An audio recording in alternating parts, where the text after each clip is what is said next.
Well, hello again, PP2612, and welcome again to my shed roof. Can you think of a better place to study war and geography? Well, let's not dwell too much on that. Anyway, as I hope I've made clear throughout this course, we have to be very careful when using geography to understand war. The risk is that we fall into the crude perspective of this geospatial factor exists, therefore there will be war. That's the simple view of classical geopolitics, and while many have moved beyond this, many have not. So critical geopolitics exists as a reminder to us not to fall into that trap. But another risk is that we go too far the other way. We acknowledge that there are things we should not do with geography, so we stop using it altogether. Surprisingly, a lot of scholars from the critical geopolitics tradition do precisely this. They say that the old way of studying geography and war was inherently flawed, so therefore we can't study geography and war. To do so would be to repeat the mistakes of Haushofer and the Nazi geopoliticians. This is throwing out the geopolitical baby with the Nazi bathwater. It's a huge mistake.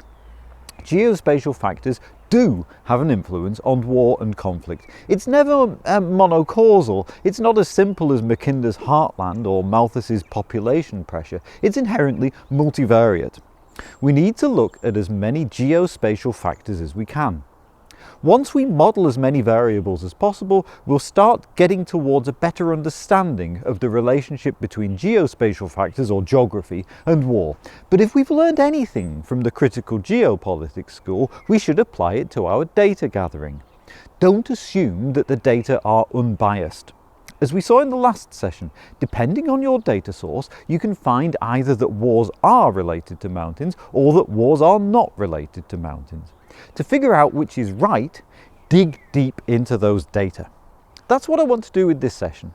By the end of this session, I'll show some findings on the relationship between armed conflict and three key variables: rugged terrain, which we looked at in the last session, levels of infrastructure, which we'll look at in this session, and forests, which we can discuss in the seminar. So as I mentioned last week, Buhaug and Luyala found a disturbing discrepancy between Fearon and Leighton, who found that mountains were related to conflict, and Collier and Hoffler, who found that they were not. This is by no means the only such inconsistency in the quantitative analysis of geospatial factors and war. Indeed, many researchers have found against their own expectations when looking at conflict and environmental factors. They typically highlight two possible reasons for this. First, poor data, and second, a focus on Africa, excluding the rest of the world. I'm going to try to deal with both of these problems in this session. To deal with the data problem, I'm going to present a new way of measuring one of the environmental factors: infrastructure. To deal with the Africa bias problem, I'm going to compare conflict in Africa with conflict in Asia. This is important, as it should tell us just how generalizable findings are from Africa. Can we apply them to the rest of the world? Stealing my own thunder a bit, let me give you my main finding. Armed conflict is different in Asia than in Africa. I'm not saying this based on some geopolitical theory. Indeed, from a research perspective, it would make things easier if conflict in the two continents was not different. It would be easier to generalize. But based on my data, I find that the way that geospatial factors relate to armed conflict is different in Asia than in Africa. Now, taking a step back, why would we expect the three geospatial factors I identified earlier, infrastructure, rugged terrain and forests, to be related to war and armed conflict? Well, we looked at the Green Grievance framework last week, but another framework which is often used to understand the relationship between geospatial factors and war is the Opportunity and Willingness framework, which is the subject of your readings this week. This is very similar to the means, motive and opportunity that detectives use in whodunit novels. Did the murderer have the means, motive and opportunity to do the dastardly deed? Well, in conflict studies, instead of means, motive and opportunity, we have opportunity and willingness. Motive is basically the same thing as willingness. Opportunity is, well, it's opportunity. And means is, well, we can roll that one up with opportunity as well. When looking at factors like infrastructure, rugged terrain and forests, we apply our opportunity and willingness lenses and ask whether these factors give rebel groups the opportunity to hide. Will they be better able to move over certain types of terrain than government troops? How far does the state penetrate into these territories? What is the state's capacity or its strength? So, let's look at infrastructure. Infrastructure has long been studied as a key factor relating the incidences of armed conflict. But infrastructure is not just used in conflict research literature. It's been used in many other areas such as biodiversity loss, malnutrition, desertification, HIV and AIDS, mobility patterns, distribution of forest elephants, and the future of China's development patterns. Now, the thing that all of those papers had in common was that they all used the same way to measure infrastructure. They used something called the Digital Chart of the World, which was created by the Geographic Information Systems company ESRI. The Digital Chart of the World, or DCW, is basically a dataset of roads around the world described by Pickering et al. As the first comprehensive global dataset. Nelson et al. Say that it provides global coverage and it is one of the best and most widely used publicly available road network datasets. So, while we didn't have a global infrastructure measure, we did have this freely available roads dataset with global coverage. So you can see why people would use it as a proxy for infrastructure.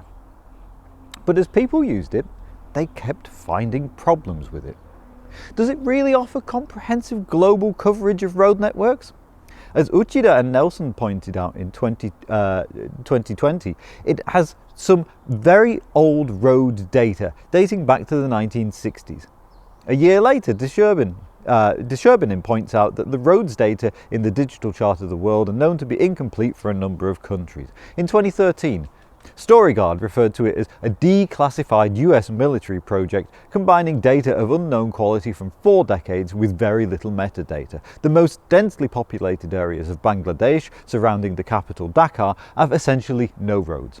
In feedback from early users of the DCW conducted in 1995, found the DCW is useful if that's all that is available. I would argue that this overstates the utility of the DCW. When we look at the data, we find 3 types of problems. First, roads which disappear when they get to state borders, as we see here with the Chad-Sudan border. Second, roads which disappear when they get to the equator, shown here in DR Congo. And finally, weird anomalous grids, which we can see here in Somalia. So, what's going on? Why does it have these inconsistencies? Can we reliably use the DCW as a proxy for infrastructure? To find out, let's dig into the history of the Digital Chart of the World. It was the US Defense Mapping Agency that originally wanted this roads dataset, and it is they that awarded the contract to create the thing to the ESRI. The primary source for the DCW was to be something called the Operational Navigational Charts series of maps, a set of maps created by 4 of the 5 I's. The US Defense Mapping Agency, the Directorate of Military Survey from the UK Ministry of Defence, the Australian Department of Defence's Aeronautical Information Service, and the Canadian Directorate of Geographic Operations. Well, as students of war and geography, this sounds perfect for us to use as a proxy for infrastructure. A set of maps created by military agencies should be ideal for our needs. But wait. Who were the intended end users of the operational navigational charts? Well, they were pilots, navigators, flying at medium and low altitudes or low altitude high speed operations. The operational navigational charts were never designed to create an accurate or complete set of road maps because of the apparent movement of the ground is rapid and causes blurring. Therefore, the selection of ground features should be based upon the requirement for rapid visual representation. Therefore, the cartographers creating the operational navigational chart series were told to actively exclude roads in more dense areas. When maximum feasible density is exceeded, features such as secondary roads, tracks and trails, or other features lacking visual or radar significance are removed. As a result of this, less dense areas have more roads represented in the digital chart of the world. It only captures between 1/4 and 1/3 of the global road network as reported in other sources, and for regions such as Europe, it covers only 12%. So, in areas with lots of infrastructure, it misses data out, while it doesn't miss as much data out in areas with less infrastructure. And yet people continue to use this thing as a proxy for infrastructure. The bottom line is this: if you're reading a paper which uses the digital chart of the world as a proxy for infrastructure, then you absolutely cannot trust its findings.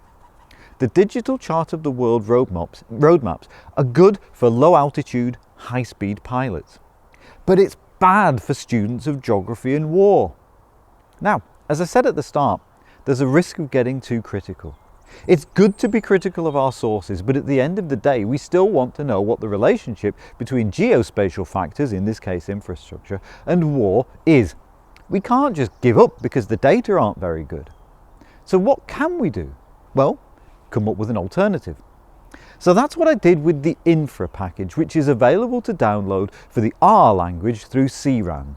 The principle is this: you take the conflict zone you're interested in and build a grid. From that grid, we start pinging map servers, and you can choose which server you prefer: Google Maps, Bing Maps, OpenStreetMaps, or Sina Weibo Maps. For every cell in your data grid, we send a request to the map server, and we analyze how complex each resulting map image is. When we do this for part of Asia, we build a high-resolution infrastructure grid that looks like this, while doing the same for Africa yields a data grid that looks like this. So the next step is to relate this to armed conflict. For this analysis, I'm going to use data from ACLED, the Armed Conflict Location Event dataset. Specifically, I'm going to look at battles in which there was no change of territory and violence against civilians.